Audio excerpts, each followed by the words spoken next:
Good evening, and welcome to Science on the Hill. It's been a while since we did the last one in November. I'm really glad you could join us this evening. I'm especially glad because, of course, I can look out my window and see my neighbours just having a little drink with their 5 most favourite recent people they're now allowed to sit out there with in their garden. So great that you spared the time to join with us tonight. I hope you find this interesting and useful. Please join in using the chat box. That would be great. We have, I see now, 3 talks this evening, and there'll be some time questions at the end. We can all ask the speakers at the end. So type away your questions in there.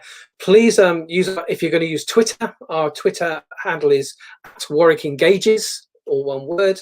And we just ask if you could use the hashtag Science on the Hill, also one word. If you'd like to comment on the event on Twitter, that'd be great. Also have a bit of fun. Please let us know where you're watching from. That's always interesting to see. And as I said, any questions, put them in the chat and we'll have a go at answering them at the end of the session. So I can say that's great. Yes, thank you. Science on the Hill has just appeared as our handle, our hashtag that you can use for that. Brilliant. So this evening we chose to use a rather different subject than the ones of COVID, which have kind of dominated our lives for the last year or so. And we've chose to call this one New Scientists, New Research. And this will be our theme for this evening. So really we wanted to see if we could introduce to you some of our really early career research scientists and give you an idea not just of their research, but also of their kind of career journey. That would be a really interesting thing for the public to see. Really, of course, we've all been reflecting on the last year, the pandemic year, as we started to call it. And in particular, I was thinking about Professor Sarah Gilbert from the University of Oxford. She was the developer of this AstraZeneca vaccine.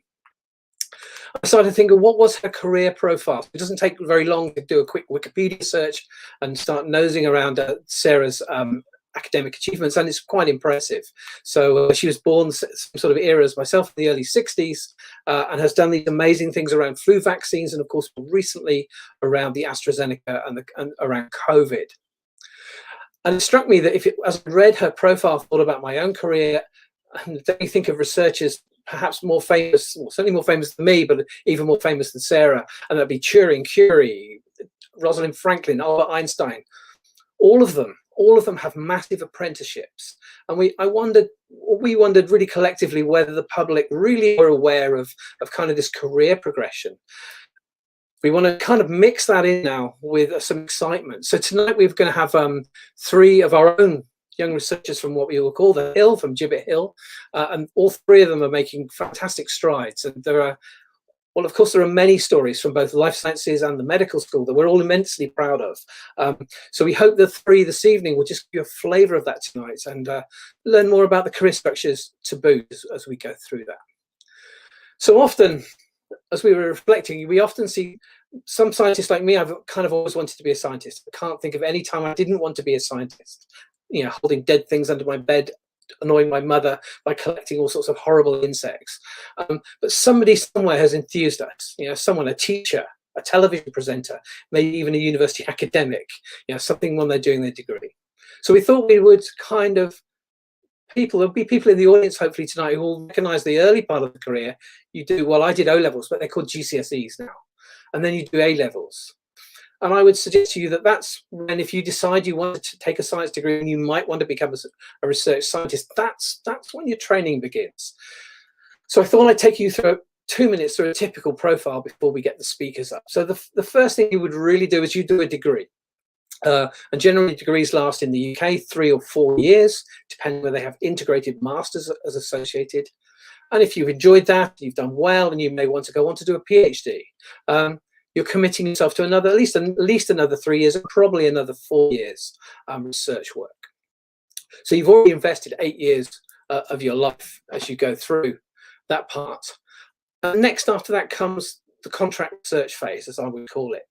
Some people go to industry, some people become postdoctoral researchers, and it's the sort of thing that many of us have done. And you may do one of these, two of these, and three of these, and each of these is about 3 years experience. And quite often we're quite mobile in that phase of our research careers, and we would I spent 4 years in Australia, 3 years in the UK, so I did about 7 years. It's quite typical to do that sort of time, and some people do fellowships.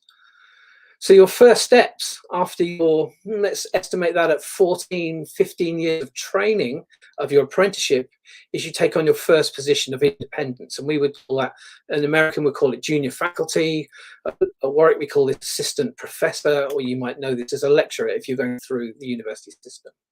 And once you become an assistant professor, a junior faculty, you're then on 5 years of probation while the university assess your research, your teaching, a number of other factors to whether they're going to give you a full professorship or an associate professor level. And from there on, we go through merit, through senior lecturer, readers, professor at the top.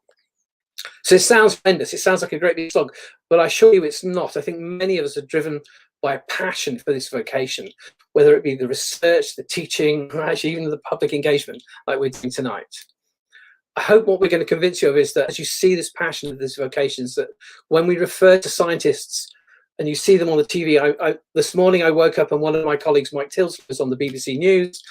I can assure you he's an expert in his field. He's been through this process.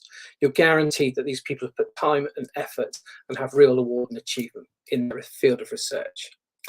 So no more from me. I think our first speaker tonight is our most junior.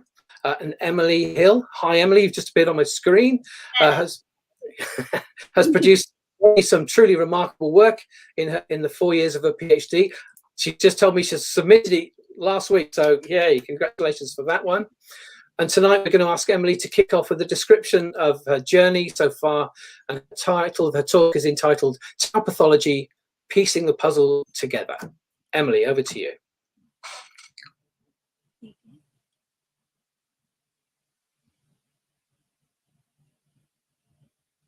Is that up? Can you see my slides?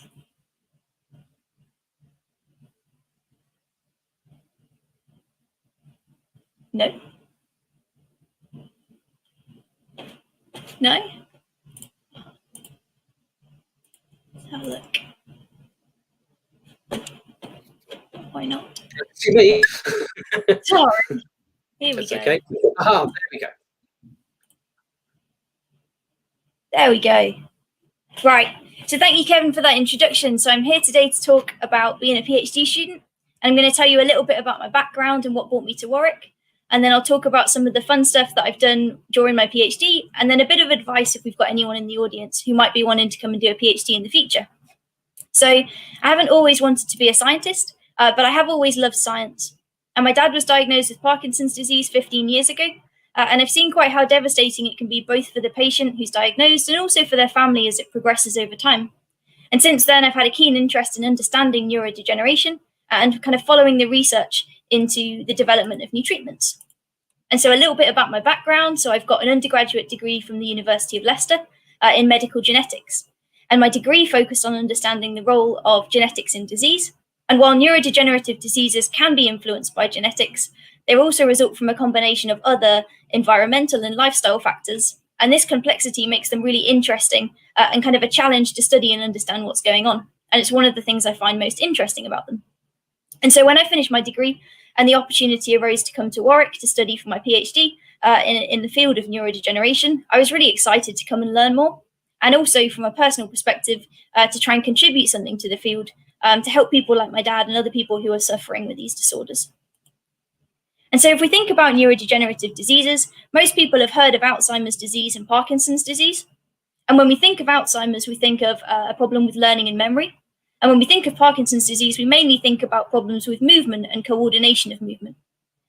But what's interesting is, despite the fact that these two diseases have very different symptoms, they have very similar underlying pathology. So they're both characterized by the misfolding and clumping of proteins in and around the neurons.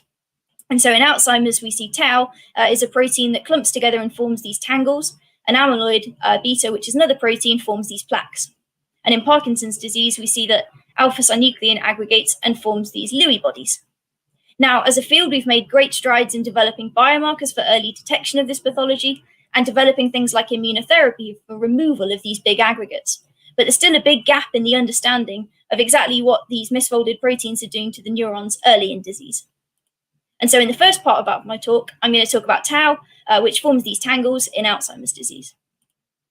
And so if we think about tau and what the role of tau is normally, inside your neurons, which you've got here, you've got microtubules. And these provide structural support to the neurons and they help to maintain their shape. And they also act as like a conveyor belt around the neuron. So if you've got something that needs to move, it can bind onto the microtubule and get transported to where it needs to be. And we know that tau plays a really important role in stabilizing these microtubules. And what we know in Alzheimer's disease is that tau comes off the microtubules and that affects their stability, but it also is then free to aggregate and form these clumps. And it will keep aggregating until we get the tangles that we saw on the previous slide. But what we know now, after lots of research, is that these initial, really early clumps of protein are likely to be the most toxic form, and we call these oligomers. And so in my PhD, I wanted to ask, how do they disrupt neuronal function in diseases like Alzheimer's? And so the technique I use to do this is called patch clamp, and it's a type of electrophysiology. And I just wanted to give you a little bit of scale here. So in your brain, there are 100 billion neurons, and in a mouse brain, there are 70 million neurons. And the absolutely amazing part about this technique is it allows you to record from one single neuron at a time. So here you've got a neuron that you're going to record from, and you've got a little glass pipette, and you basically bring it towards the neuron and you rupture a little bit of the membrane, and that allows you to record the electrical activity of the cell. And by introducing our tau within this little pipette, we can ask the questions, well, what does tau do to the function of the neurons? What does it do to their excitability? And how does it affect the way they can communicate with other neurons around them?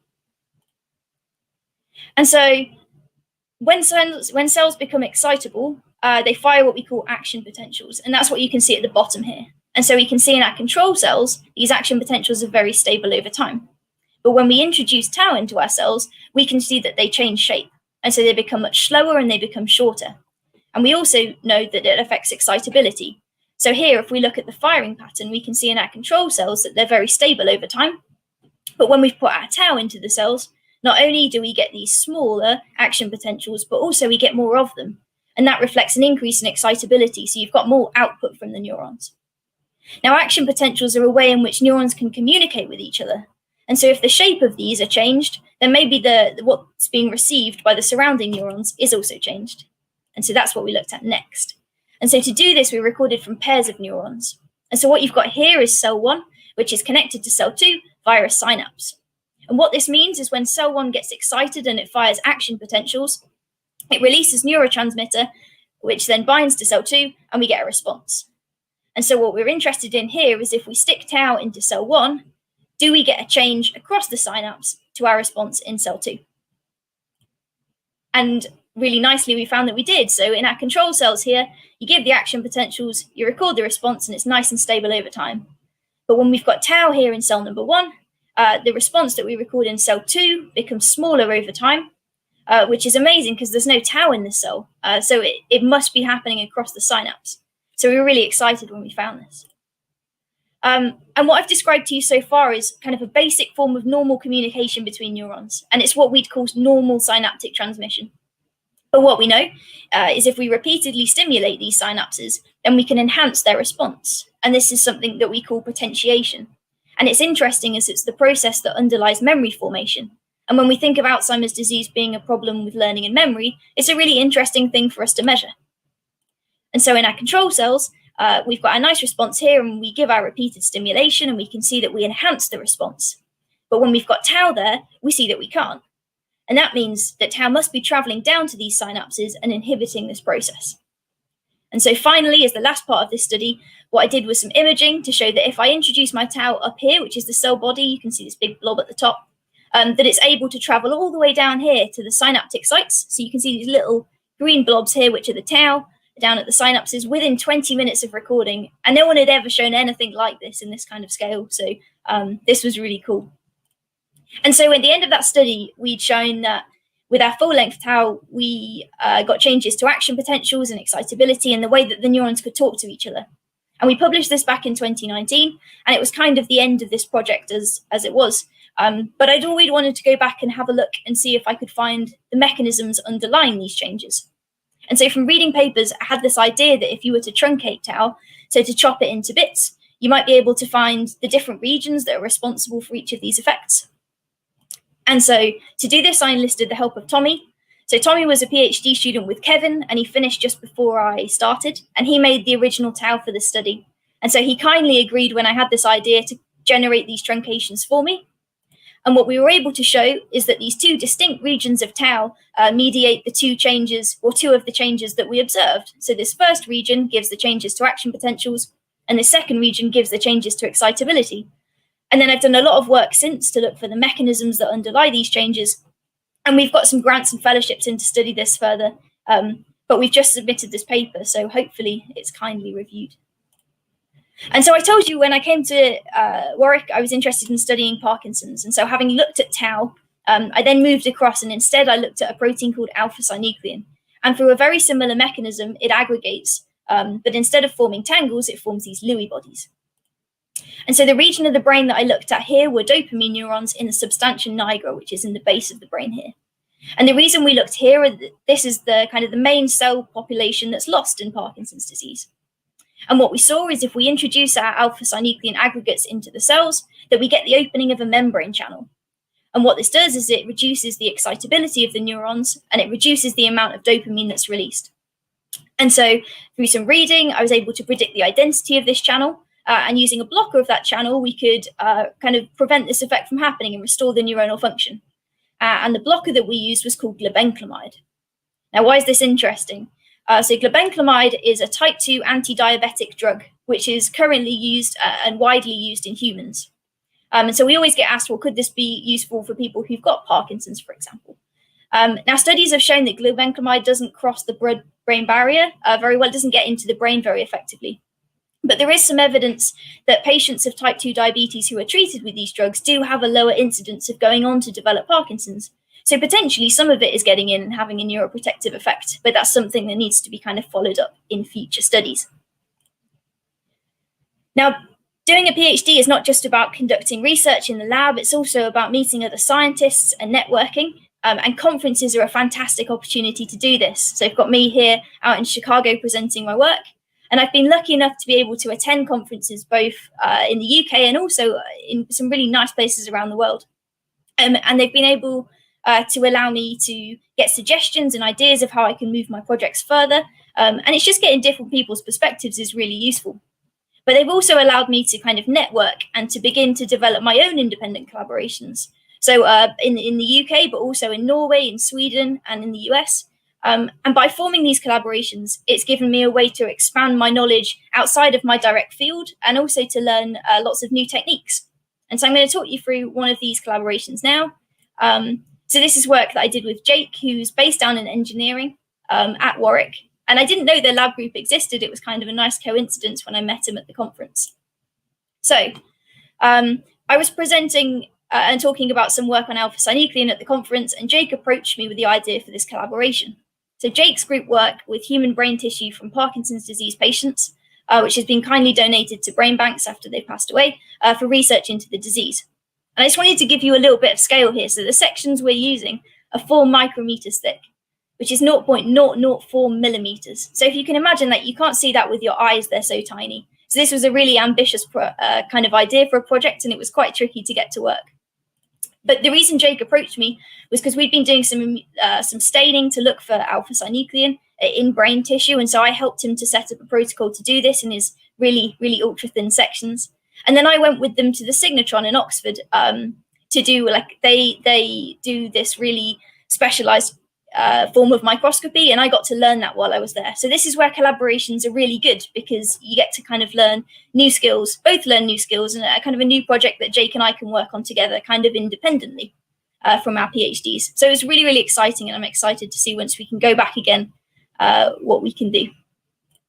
And so finally, the last little bit of research I want to show you, as I progressed through my PhD with these collaborations and understanding the literature a little bit better, I started to have a bit more faith in my own ideas, and it led to this kind of unexpected but really quite remarkable discovery.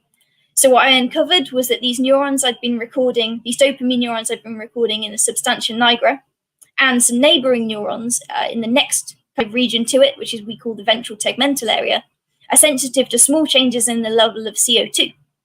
So there are regions of the brain that sense CO2, but they tend to be involved in breathing. And so finding this phenotype here was really quite unusual. But what makes it really interesting is that these two regions are heavily involved in different behaviors, so involved in movement, involved in reward behavior, and also sleep and wake behavior. And so what we described in the study that we published last year was a mechanism by which really small changes in CO2, which are in a physiological range. So you can imagine if someone has sleep apnea or if they're hyperventilating, they'll get these fluctuations in the level, and they might be able to modulate all of these really important behaviors. And so I'm really proud that this discovery came from kind of a random idea of mine. And we've got a grant in to study these behavioral phenotypes more. And I'm really excited about that. And so I just wanted to finish with a quick slide on my thoughts about science as a career. And so before coming to do my PhD, I hadn't really considered, but science is really creative. And it's about using your initiative to work out what everyone else is doing and kind of carving yourself a path where you can build on other people's stuff and try and add something to the field yourself. And working in a field like neurodegeneration, this is really quite challenging because there's so many people working in the field. But it also makes it exciting because there's things coming out constantly. And one of the really cool things about science is that it's flexible and you have the freedom to kind of have an idea and come to work and test it. And there aren't very many jobs that give you that kind of freedom. And I love it. And I think a big takeaway from my PhD is just to collaborate. So I'm yet to meet someone and approach them and them not be happy to collaborate. Everyone's very friendly. Everyone's happy to help you out. And I've really found that really helpful throughout my PhD. And then just a bit of advice, because there might be people here who are considering a career in science or coming to do a PhD. And if you are, find something that you're passionate about researching, because you'll work much harder if it's something you're interested in, but also you'll enjoy it. You need to find something that really excites you. And then to find a good lab and a good supportive supervisor. So when I came to Warwick, I was incredibly lucky. My supervisor's fantastic. And he's taught me not only everything that I need to know about science, but also allowed me to get involved in writing grants and writing papers and supported all of these crazy side projects that I wanted to go off and do. And then finally, don't be afraid to voice your ideas. So when you first start out, it's easy to think that all your ideas are silly because you don't think you know anything. But you never know which one of these random ideas could lead to your next kind of big discovery. And so my advice would be just believe in yourself, I think. And then that is just a slide to thank all the people who've been involved in the work that I've presented to you today. Thank you very much, Emily. We're going to move on straight away to our next speaker. It's kind of good to see Emily collaborating with the next PhD student of mine, and it's good to see Tommy's face. But our next speaker is Ellie. Ellie Jameson is a few rungs along the career ladder from where Emily is, and has her own fellowship to support her fantastic work.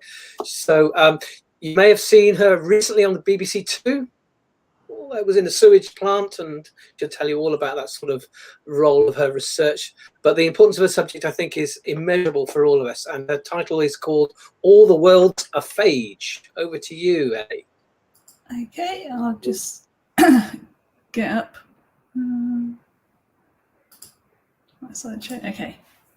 Right, thank you very much, Kevin, for the introduction. And I'm going to talk today about my work on bacteriophages. These are viruses that infect bacteria, and how I came to work on this. So I've always been fascinated with science and the natural world, and making mud pies when I was younger. So it led to me doing a degree in marine biology and realizing how fascinating marine microbes were. So not the big things like whales and dolphins, but the microbes were really fascinating. So after having done my degree in marine biology, I went on to do a PhD looking at cyanobacteria. They might also be known as blue-green algae, and the viruses that affect them in the oceans.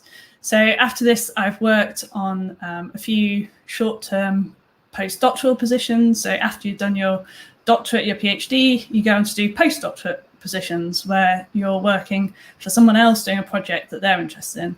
So I spent a few years doing this. So each of those postdoc positions were about 3 to 5 years long. And I was looking at bacteria to improve acid mine drainage, using bacteria to make fuel oils, and how bacteria can affect the amount of climate active gases produced by salt marshes. And now currently I've moved on from this kind of stage, and I'm in an in-between stage where I don't have a permanent university position, but I have something called a fellowship, so I can investigate those things that really interest me, and I can lead my own research now. And that means I've been able to start building a team, training my own PhD students. And so now I can drive the science and the ideas, and I'm not just carrying out that science on my own, but I've got a whole group around me who help me do even more things. But they also bring their own passions and expertise in different areas, which is really helpful because then we can all complement each other's skills and work together. So this means that I get to plan much more science and direct my group to be able to do more phage research than I could possibly do on my own. So a lot of this lab work is being driven by my technician, so Eleanor Townsend, also by my PhD students, so by Joshua Box, who's looking at using phages to reduce the amount of chemicals needed in freshwater processing, Lucy Kelly, who's looking at phages in different complex systems to see if phages can still kill bacteria when there's lots of different microorganisms around, and in caterpillars as well. And then George Muscat, who's working on phages in soils, seeing how they interact with crops, and they might help to improve crops in soil. I've got my master's student, Hoda, who's looking at phages to prevent urinary tract infections. Slav, who's looking at complex interactions between different phages and testing out what different phages can kill, and so how many different bacteria, and trying to put all this information together with genomic information that we've gathered to work out which the best phages are at killing the bacteria that we're interested in. And then Eduardo's just been doing a really short project in the lab. He's been looking at rapid detection of phages, so how we can detect how easily they kill their bacteria by looking at the electrical signals in the bacteria. So looking at membrane potentials of the bacteria to see how quickly we can kill them with our phages. So everyone's doing all this work together and it all comes together, but I'm just going to try and cover like a very broad background of bacteriophages, or phages for short, and hopefully convince you why you should care about these phages, where phages can be found and where we collect them from, and how we can characterize and study them, and how this will help us enable phages for phage therapy or as preventatives to selectively target pathogens. So bacteriophages are viruses of bacteria. In the late 19th century, a substance was described in the water from the River Ganges that could degrade cholera-causing bacteria, but was smaller than bacteria. And nobody knew exactly what it was until in the early 20th century, these two scientists, Frederick Twort and Felix de Herelle, separately described phages for the very first time. So completely separately, they both described what phages were and what was causing this death of bacteria. And it was really Felix de Herelle who recognized the importance of these phages as something that could treat bacterial infections in both humans and animals. So these phages were first adopted in medicine to treat bacterial infections, but in Western medicine, phages have really faded into obscurity as antibiotics were discovered and introduced, and antibiotics can kill off a much broader range of bacteria and treat a lot more infections where phages weren't quite so well understood at that time. But scientists in the USSR continue to work on phages, and now in places like Georgia, there's still the Eliava Institute, which is concentrating on phage therapy to treat patients.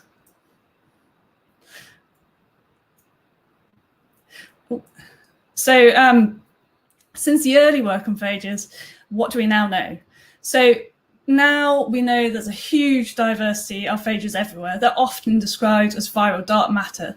So we know less about these than we do about other domains of microbial life, like prokaryotes, that's bacteria, archaea, and eukaryotes, those more complex microbes.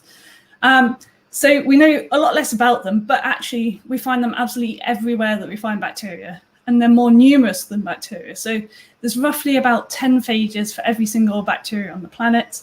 And if we put all the phages together on Earth, they'd weigh the same as around about 10 million blue whales, but there's only 10,000 blue whales on the planet. So there's immense amount and diversity of these phages. And this all comes with immense genetic diversity. So they're nucleic acids, DNA and RNA in these phages. It's this immense reservoir of genetic diversity. And it's got a lot of unique information, unique genes, unique functions, and we still don't know what they are.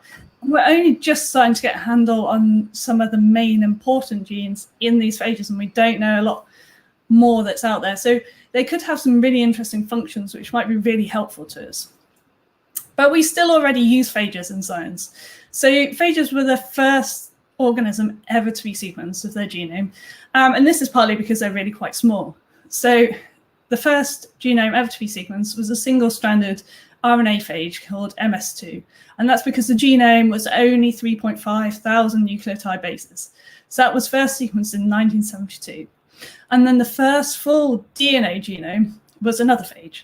And that was Phages 174. And that was sequenced in 1977. So we've gone from 3,500 nucleotide base in 1972 up to 172,000 nucleotide base in 1977 with Phages. And these phages have also been used for helping improve science and develop techniques. So techniques for molecular and microbiology. So those helped us in sequencing technology. So we still use Phages to improve sequencing technology today. And they can act as self-replicating machines. So in phage display, we can get them to make proteins as they replicate.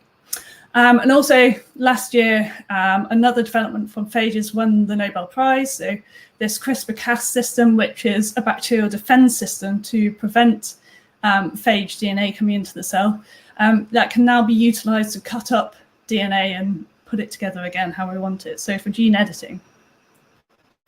So as well as being able to use them for science, then we can also use them to treat pathogenic bacteria as well.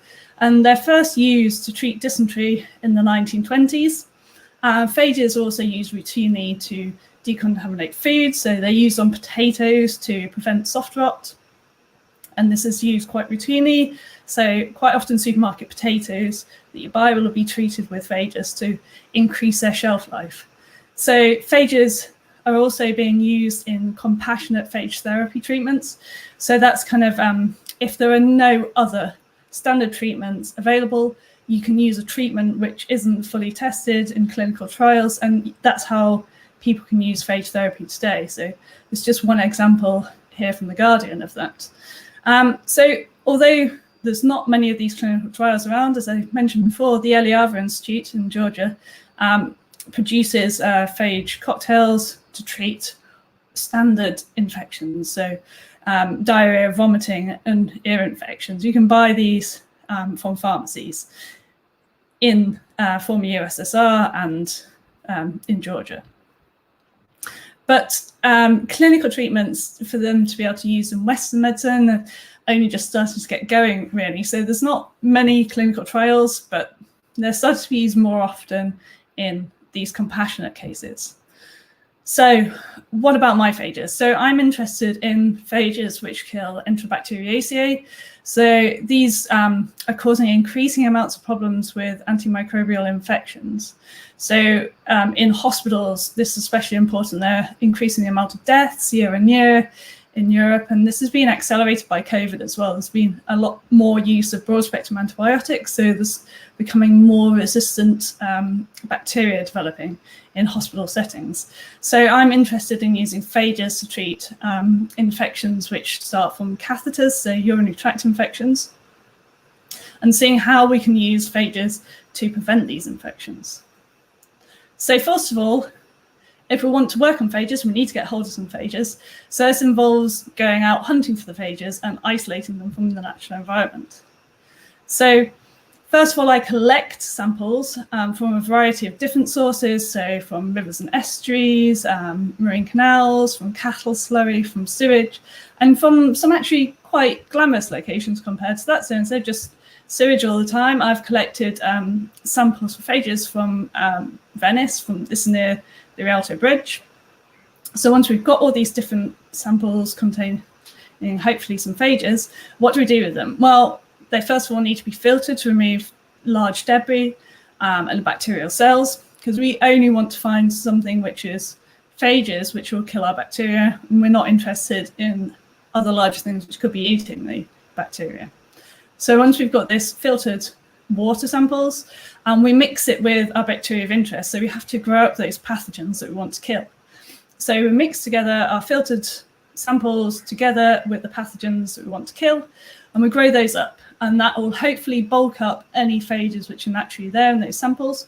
And then we put these onto lawns on agar plates. So when you get a thick layer of bacteria growing, we refer to this as a bacterial lawn. And what we're interested in is looking for areas of clearing in that. So these little round circles, which are much more see-through than the surrounding bacteria, these are called phage plaques. And it's these phage plaques that we want to collect. And each one should come from a single phage. So this helps us to purify out single phages. And then we can get thousands, millions of phages from each of these individual plaques. And then in the lab, we need to find out more about what these phages are doing. So this is my lab where we do all our phage work. And here's where we purify the phages, we bulk them up, and we get to know more about them. So we characterize how well they kill the bacteria. So this is the virulence of the different phages. And we also look at which different bacteria they kill. So this is their host range. Then we extract their DNA and map their genomes. So these are a couple of examples of my phages that we've got in the lab. So the characterization involves looking not only at their morphology. So here we've used microscopy, but because they're too small to see with standard light microscopy, we use transmission electron microscopy to look at these tiny structures. And then once we've got their DNA extracted and their genomes, we sequence these and we can compare these. So it's a universal phylogenetic tree of different phages. So if we see what they sit next to on this tree, we get an idea of what they might be similar to. And if these phages that they're very similar to have been well characterized, we can get to know a little bit about their behavior, what genes they might have from these similar well-studied phages. Some of the other ones are more novel, and then we have to work it all out ourselves. But from the genome sequence, we can also tell maybe how they kill their hosts, their lifestyle, and if they're suitable to use for phage therapy. So before we use them for phage therapy, we want to make sure they don't contain any toxin genes, which might be more harmful to the patients. We also want to make sure they've got no antimicrobial resistance genes in there as well, and that they're going to be safe. So once we have all these phages, we then start testing them. So I want to investigate how they can be used in medical settings. And I'm working with two pathogens, predominantly E. coli and Klebsiella, which often cause these urinary tract infections and catheter-associated urinary tract infections. So first of all, using the antibiotic-resistant bacteria from hospitals, we work out which phages can kill these bacteria responsible for the urinary tract infections. Then we have a more complex system where I want to look at biofilms. So biofilms are where bacteria aggregate, and you get lots of bacteria growing together, and they form these more resistant communities, like the plaque that you get growing on your teeth. These are all held together by a slimy matrix, and we check that the phages can still kill these because the bacteria are harder to reach when they're growing in these communities, these biofilms. So next, after we check that they can kill them in the biofilms, we want to check in a similar system to how they'd be in human infections. So we use artificial urine media and sections of the catheter to grow our biofilms. And finally, because phages, when they're used in compassionate therapy, and mostly used alongside antibiotics, we test that the phages can work together with these antibiotics and they don't have any negative interactions. So what did all this show? Well, the phages on their own could kill some of the bacteria, but some bacteria are still able to escape. The antibiotics on their own were slightly less successful. The bacteria still escaped. But then when we combined our phages with our antibiotics to treat these urinary tract infection-causing bacteria, we got the most effective killing of our bacteria. So that's my little story for today. So antibiotic resistance bacteria are a global problem, and the number of illnesses and deaths around the world is still rising.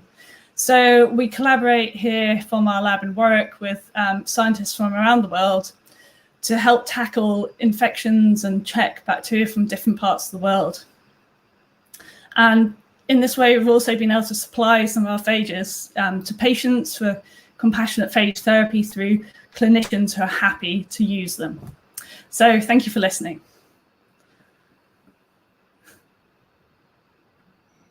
Great.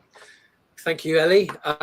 Just in an interesting time, we're going to move quite quickly on to our next speaker. Please ask questions if you have any in the comments. We can put those to the speakers at the end. So our final speaker this evening is Erin Reeves. And from the perspective I have on Erin's work, she's moved a little bit more forward than Ellie has, and so Erin is now assistant professor in medical school here at Warwick, and she's talking on a very apt subject because this month is Endometriosis Awareness Month, and that is the subject of Erin's talk. And I'll try not to say it again because I keep saying it wrong. Erin, over to you.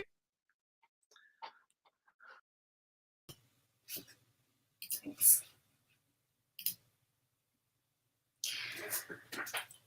Okay, great, Kevin. Thank you for that introduction. So as Kevin said, it's Endometriosis Awareness Month.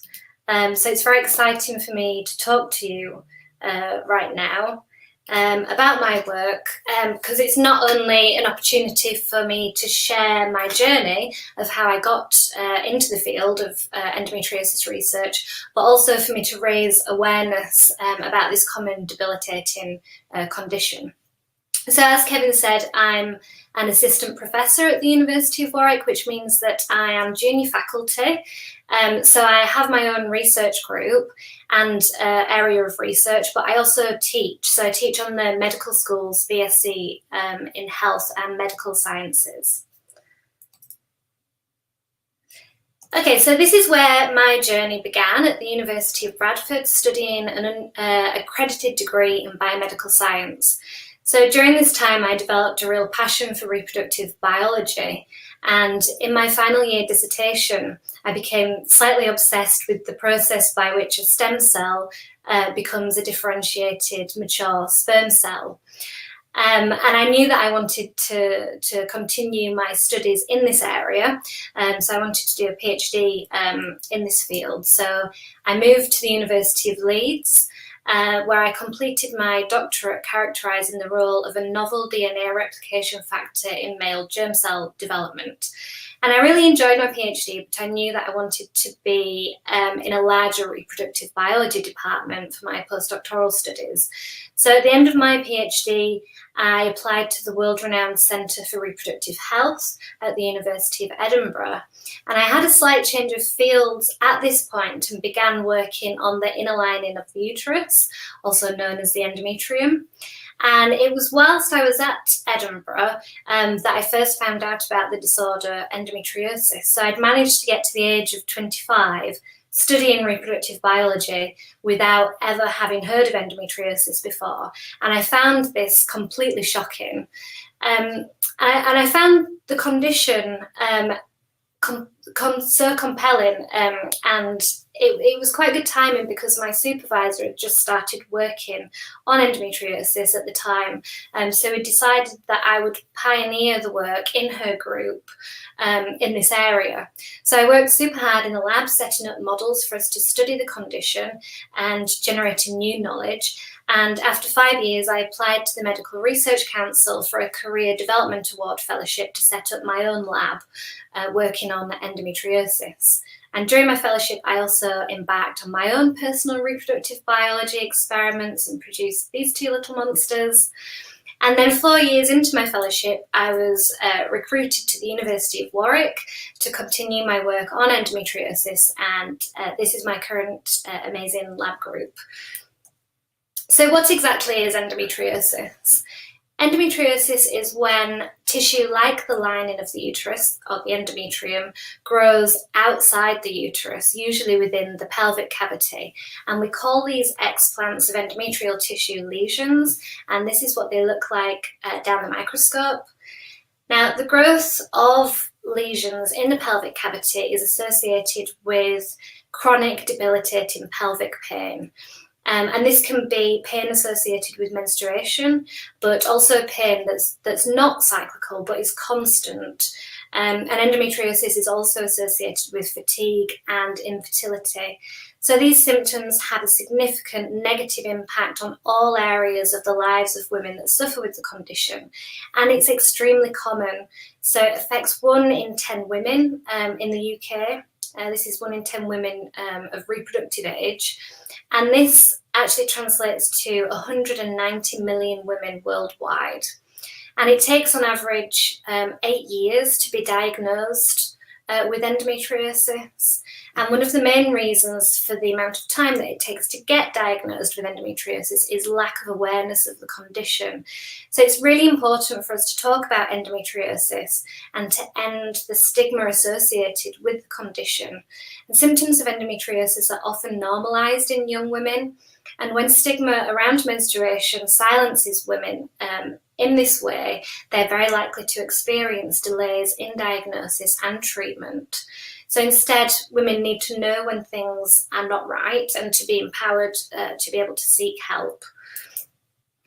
So what other barriers exist that mean that endometriosis is such a big problem? So currently the main way to diagnose endometriosis is via keyhole surgery and visualization of lesions within the pelvic cavity. And there are no non-invasive diagnostic tests for endometriosis. There's also no known cure, and current options for treatment include hormonal suppression, surgical removal of lesions, or pain medications, and they all have limited efficacy, unwanted side effects, and recurrence of symptoms is a huge problem. So there's this unmet need for non-invasive diagnostic tests and alternative non-hormonal treatment options for endometriosis. So for us to be able to develop better tests and new treatments, we first need to understand the disease processes of endometriosis. So why do lesions cause pain and infertility? Now we know that lesions in the pelvic cavity cause intense inflammation, and this has a negative impact on the ability of embryos to implant in the endometrium. And severe endometriosis can also cause distortion of the pelvic organs, including the ovaries and fallopian tubes, which has a negative impact on fertility. And the lesions cause pain because they become innervated by sensory neurons, which can sense this inflammatory environment within the pelvic cavity and transmit signals back to the spinal cord and up to the brain where pain is perceived. And because these sensory neurons are continually stimulated by this inflammatory environment, changes can take place along the pain axis in the central nervous system that mean that the woman becomes way more sensitive to pain, and this is called central sensitization. So one of the main culprits for generating inflammation in endometriosis is an immune cell called the macrophage. This image shows a thin slice of tissue from an endometriosis lesion, and we've stained the macrophages brown in this image. And macrophages are present in high numbers in the pelvic cavity and in the lesions of women with endometriosis. And aside from producing inflammatory mediators, they also promote the growth of endometriosis lesions, and they also encourage infiltration of blood vessels into the lesions. And this is a really important disease process because the lesions would not be able to survive without blood vessels. And it's the macrophage that my lab focuses on. And we've shown that macrophages and nerves are found close to each other in endometriosis lesions, which suggests that the two cell types might interact. So here the macrophages are in red and the nerve fibres in green. And we've also shown that in endometriosis, the macrophages become modified by the disease such that they produce a factor called insulin-like growth factor 1, or IGF-1 for short. Now, we can actually manipulate macrophages in the lab such that they behave the same as macrophages do in endometriosis.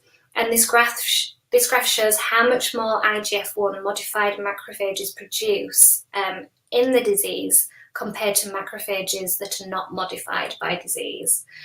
And by growing different kinds of neuronal cells in the lab in the presence of factors derived from macrophages and using a drug that inhibits IGF-1, we can show that macrophage-derived IGF-1 increases the growth of sensory neurons, and it can also increase the production of ion channels that are important in pain processing, indicating that macrophages cause sensory neurons to become more receptive to activation. So to summarise these findings, we've been able to show that the inflammatory environment in endometriosis modifies macrophages such that they increase the production and release of factors that are neurotrophic. And when I say neurotrophic, that means that they stimulate the growth of nerve fibres and can activate nerve fibres. So this includes IGF-1, as I've shown, and we've shown that this leads to an increase in nerve growth and sensitization, which leads to increased pain generation in endometriosis. Now, when we manipulate cells in the lab to mirror a particular disease condition, this results in just a single population of cells that are all the same. But actually in the body, macrophage populations are way more complex. So there are actually many different kinds of macrophages. They're present in all tissues of the body where they play roles that are specific to that particular tissue. And they adapt the roles that they perform in response to their local environment. So even in endometriosis lesions, we've shown that multiple different types of macrophages exist. So in this image, it's another slice of endometriosis tissue, and we've got 3 different types of macrophages here, coloured in red, green, or yellow. And we've been able to show that some of these macrophages, different types of macrophages, have different impacts on the growth of endometriosis lesions. So, for example, we've identified some populations that promote the growth of lesions and others that actually protect against the development of endometriosis lesions. And to learn more about the different types of macrophages in endometriosis and in the abdominal cavity, we've used a technique called single-cell RNA sequencing. And this is where we can determine the genes expressed by single cells, and we can use computational approaches to group cells based on the genes that they express. So it's a way of classifying cells. And we've analysed immune cells from the endometrium, from the abdominal cavity, and from endometriosis lesions. And in this graph, the immune cells are coloured based on the tissue that they are derived from. And what it shows is that the lesion-resident macrophages are different from abdominal macrophages and endometrial macrophages because they project separately. So this means that they've got a unique disease-modified gene expression profile. So for us to be able to target macrophages as a potential therapy for endometriosis, we need to know exactly which ones are pro-disease and what makes them different so that we can design therapies that target these bad macrophages while leaving the good ones that are important for healthy tissue function intact. And we're going to be taking this information forward to develop or repurpose therapies that can target specific disease-promoting macrophages or change the behaviour of macrophages in endometriosis. So here we've got some resources. So research into endometriosis is tragically underfunded. And on International Women's Day, Alexa Chung, who actually suffers from endometriosis, launched a limited edition t-shirt that pays homage to the leading British women's rights activist, Emmeline Pankhurst. And this is a collaboration with the World Endometriosis Research Foundation, and all profits for the sale of these t-shirts will be donated to endometriosis research. So you can buy the t-shirt here, and this is the t-shirt modelled in real life.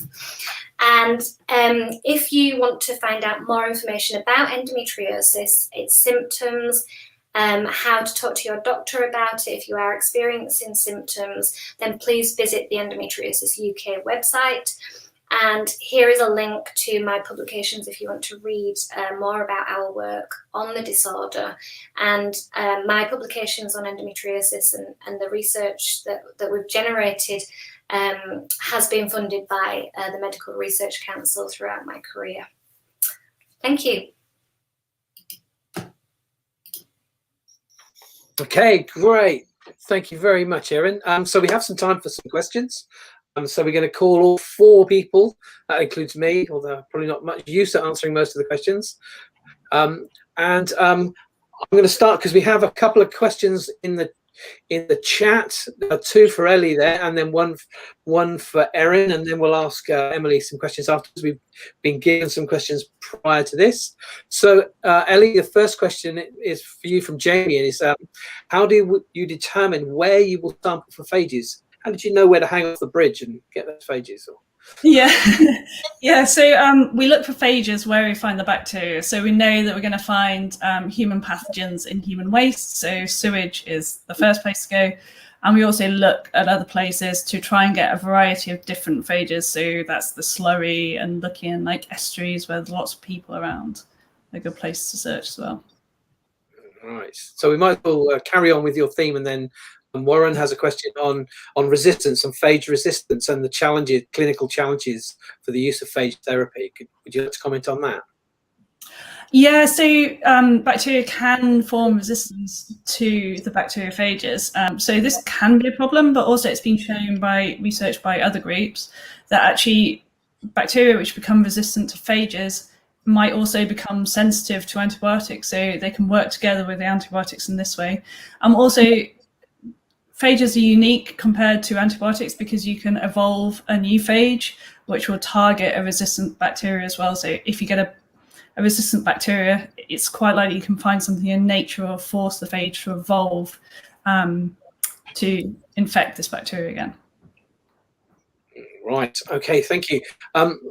I'm just going to move to Erin then. And Erin, there's a question from Molly, which is a really interesting one actually. It says, how do macrophages increase the sensitivity of sensory neurons? Well, do we know any of the factors that drive that?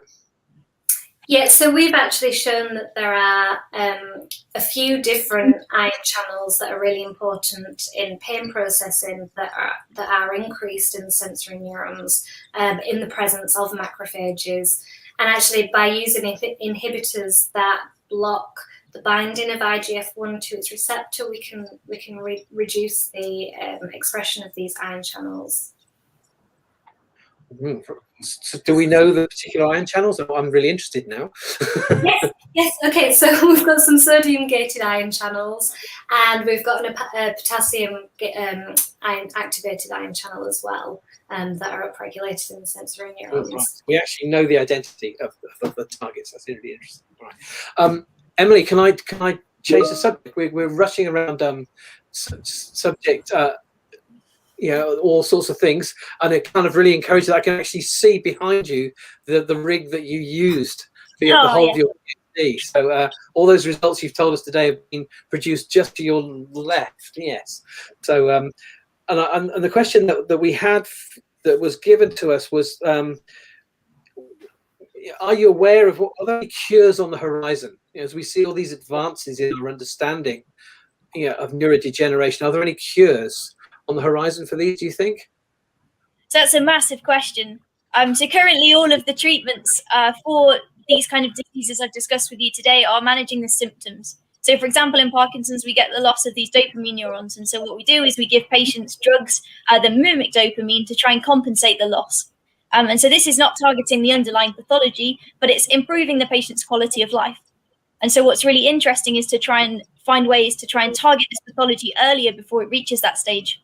And so I went to a conference a couple of weeks ago. It's a big international conference on studying Alzheimer's and Parkinson's. And there's fantastic work being done, both on biomarkers to try and diagnose these diseases earlier. So before you've got any clinical signs, to try and find out that people have got it early enough to treat it. And then also on things like immunotherapy, to try and, again, helping in early disease. But there's this massive kind of unmet need of all these people who've already got the disease who still need helping. And so we need to understand what the proteins do in order to help them, which is what my work's trying to do. Yeah, wow. Can I ask a follow-up question? I kind of want to know if how early are the biomarkers detecting possibilities of neurodegeneration? So that somebody my age, here I am, I must be in my late 50s. I'm ripe for the presence of neurodegeneration in the next decade. What's my hope of having an immunotherapy? Should I have known when I was 17, 30, 40? When are these biomarkers going to work? Well, the really exciting part about these biomarkers is that they apparently can detect signs of kind of tau accumulation and amyloid beta accumulation like 10 to 15 years before you've got symptoms. So once these get into kind of clinical use, that's really, really exciting. But the problem is with developing things like immunotherapies, that these clinical trials take years and years. We're talking like 15, 20 years from kind of the first a scientist in the lab who comes up with the idea and develops the target right through to being able to pass all of these different human trials to be used. So it's a massive job, but we're really close, or they're really close, all of these wonderful drug companies working on this now. So it's a really exciting time to be in the field.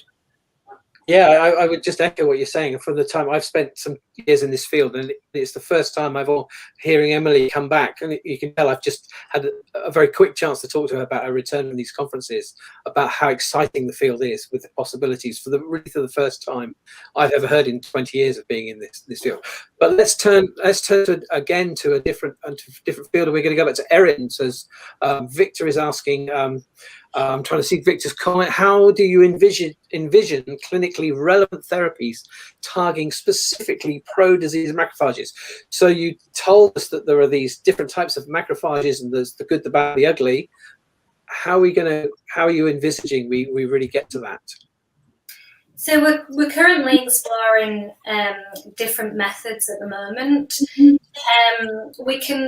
We can steal information from other fields. So, for example, the immunotherapy in cancer is already quite well progressed, and we know that the type of macrophages present in endometriosis, they're called pro-repair macrophages. So that means that they produce things that cause cells to grow and promote the vascularization of endometriosis lesions. So if we can change macrophages from being pro-repair to more pro-inflammatory, I know it kind of sounds contradictory, but it's not. Because if we can promote macrophages to become more called phagocytic, that would help us to be able to get rid of the endometriosis lesions. And when I say phagocytic, that means that instead of healing things, they eat things instead. So macrophage actually means in Latin big eater. And primarily that's what, when macrophages are playing an immune role, that's what they do. They eat bacteria. So we're trying different therapies in models now to see if we can change the phenotype. But in the future, if we want to specifically target a certain population, the way that we envisage doing that is using what are called nanoparticles, and we can put things on the surface of these nanoparticles, which means that they home, like they can deliver things to specific populations of macrophages. The macrophages eat the nanoparticles, and then we can put things inside the nanoparticles that can get rid of them or change their phenotype. Wow, that's amazing. And is that will be non-invasive, or that will be? Not got to the part of trying to think about delivery methods yet. But there are certain bioengineering approaches now that you can kind of insert things into places that will cause like slow release of certain things. I'm going to switch back to Ellie again now, and there's a question coming in from Hannah, which asks, with the rise in AMR to ever more agents, which means antimicrobial resistance, I presume, what is limiting the routine use of phage therapy outside of the former use? So this is outside of the institute in Georgia, I guess. What's limiting our routine use of these phages outside Georgia or US? Yeah, so I guess it's a similar problem to the other two, that it's lack of clinical trials. So these things haven't been tested on enough patients to say that they all work the same. And currently, the way that we've been using it as compassionate phage therapy, it's really personalized medicine for each person's bacterial infection. So just because they've got an infection of E. coli doesn't mean you can use the same phages to treat two different people who have different E. coli infections. You also need to check that there's no toxicity genes in there.